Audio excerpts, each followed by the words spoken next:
Well, today's the day you can actually order the new iPhone 16e, and this is something I've been thinking about since they actually announced it, and why I think everybody is wrong about the new iPhone 16e. Now, since Apple did announce it, you've seen a lot of reviewers online saying that it's a mixture of devices, it's something for no one, yet it's got some features and then it's missing out on other ones, and it's sort of in between and confused sort of an iPhone. Now, for myself, I've looked at this phone, and whilst I agree it's got some features that's good from the iPhone 16 range, but it's also lacking a lot of other things such as MagSafe, camera control button, etc., etc. I think people are actually wrong on why this isn't the phone for people to get. Now, before it was announced that it was going to be called the iPhone 16, there was some rumours that it was going to be the SE4 and just going to get a lower price, etc. However, by naming it the 16e, it's put it within the range of the iPhone 16 lineup, so they can give it a bit of a higher price. Now, first up, it's using Apple's very first in-house cellular modem chip, and that's able to give it longer battery life because they now control the stack a lot better, so they can use it to power down and not use as much power when it's not needed.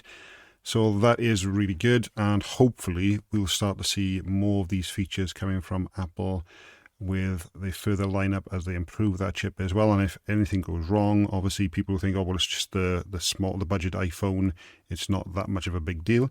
So they've kind of given themselves a bit of a buffer room on there. Obviously, people will complain if it doesn't work as is expected, but like I say, they can kind of pass that and blame a little bit.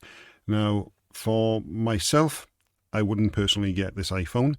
However, I'm currently not a fan of any of the current iPhone lineup. I just don't think there's enough on there to warrant purchasing that. However, for somebody such as my mother-in-law, who currently has the iPhone 12, I believe, up until that point she was using SE models, and she doesn't care whether or not it's got a camera control button. She doesn't care how many cameras it's got, as long as she can take some photos of the grandkids and they look half decent and she's got room for storage, then she's happy. She's not a massive tech fan. She just wants to be able to pick up the phone, use it, and carry it on. She does an iPad and she wants to get things to make sure that they sync between them.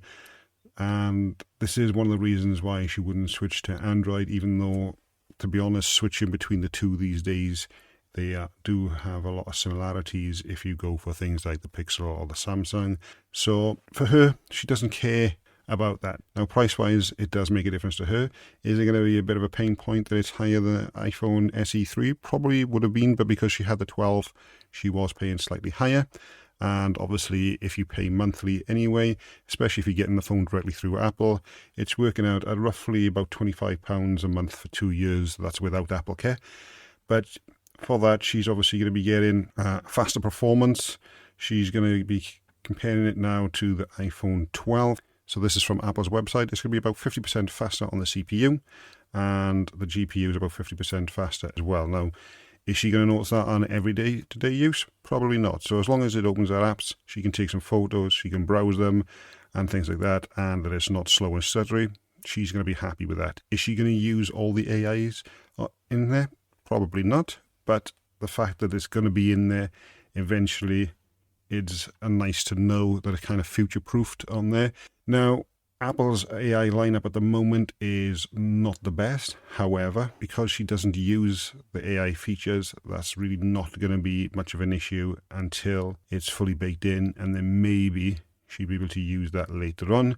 But again, like I say, that's not something that she ever really worries about because she's not into the technology. And I think people are forgetting how many people out there are like this, because we're in that ecosystem and because we are tech fans. And if you listen to this, then obviously you are a tech fan. Then yeah, we want the latest, we want the greatest and things like that. But I think Apple understands customers a lot more than we do. So whilst you do have a good percentage of people like us where we want the latest, we want the greatest, we're willing to pay out a lot of money for it, they also have a wide customer base that don't care what chip is in there. They don't really care if it's got the best camera, it's got all the AI features. They don't care really about the photo editing, that you've only got some of the features from the iPhone range, but not all of them. They don't care about that. They just want to be able to take a photo and then use it. Does my mother-in-law edit a photo? No. But are there people out there who don't really care about tech but do edit photos? Yes, they do. So as long as they can edit it and they can save it and it looks good, that's all they care about. Now, does my mother-in-law shoot in 4K? No. But does she just open up the camera, press record and go for it? Yes, she does. So she doesn't know what that is. She doesn't know if it's 1080. She doesn't know if it's 720. She doesn't know. She opens the camera and she can take a photo, it looks good, or she can start recording and it looks good. So I'm predicting that the iPhone 16e is actually going to sell relatively well. I don't think it's going to obviously take over the Pro line and things like that, but I definitely think it's going to bolster Apple's sales, and I think that we may even start to see the E models updated on a more frequent basis as opposed to the SE models, which were every several years. So let me know what you think about the iPhone 16e. Is it something that you're going to be purchasing, or is it something you're going to skip and wait for a different version? Thanks for listening, and we will catch you on the next episode.